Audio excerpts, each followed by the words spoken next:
খাসির মাংস যদি এভাবে বানান তাহলে সবাই হাত চেটেপুটে খাবে। একবার এভাবে বানিয়ে দেখুন, একদম সহজভাবে বানানো যায় আর খেতে হয় এক কথায় দুর্দান্ত। প্রথমে মাংসটা ভালো করে ধুয়ে নুন আর হলুদ মাখিয়ে কিছুক্ষণ রেখে দিয়েছিলাম। তারপর ম্যারিনেশনের জন্য দিয়ে দিলাম 4 চামচ আদা রসুন বাটা। আমার 1.5 কেজি মাংস ছিল, আপনাদের যতটা মাংস থাকবে সেই অনুযায়ী আদা রসুন বাটা দিয়ে দেবেন। তারপর একটু কাশ্মীরি লঙ্কা গুঁড়ো আর সামান্য সর্ষের তেল দিয়ে সব কিছু ভালো করে মাখিয়ে 30 মিনিট রেস্টে রেখে দেবো। এবার কড়াইতে গরম তেলে গোটা গরম মশলা আর তেজপাতা ফোড়ন দিলাম। তারপর দিয়ে দিলাম পেঁয়াজ কুচি। পেঁয়াজগুলো হালকা ভেজে তুলে রাখবো। এরপর সেই একই তেলে সামান্য কাশ্মীরি লঙ্কা আর একটু কেওড়া জল দিয়ে আলুগুলো লাল লাল করে ভেজে তুলে রাখবো। এতে কি হয় বলুন তো, আলুর মধ্যে দারুণ একটা ফ্লেভার ঢুকে যায় আর আলুর রঙটাও অসাধারণ আসে।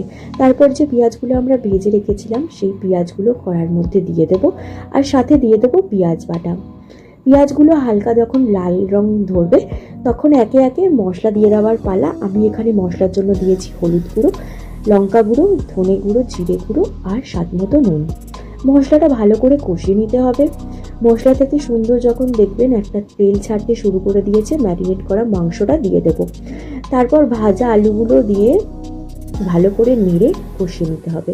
দেখুন আমাদের এখানে মাংসর রং কত সুন্দর চলে এসেছে। এবার ঢেকে কিছুক্ষণ রান্না হতে দিয়ে দেবো। ওদিকে একটা স্পেশাল মশলা তৈরি করে নেব।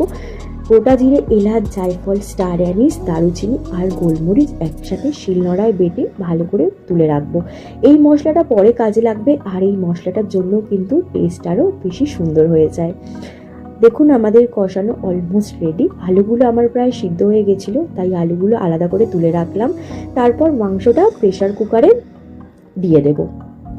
এবার আমি যতটা ঝোল রাখবো সেই অনুযায়ী জল দিয়ে দিয়েছি। আপনারাও যতটা ঝোল রাখতে চাইবেন সেই অনুযায়ী জল দিয়ে দেবেন। তারপর মাংসটা প্রেসার কুকারে দিয়ে আমি 3টে সিটি দিয়ে নেব। ব্যাস, আমাদের মাংসটা দেখুন আমি নামিয়ে নিয়েছি। খুবই সুন্দর দেখতে হয়েছে। আমার তো এখনই জিভে জল চলে এসছে।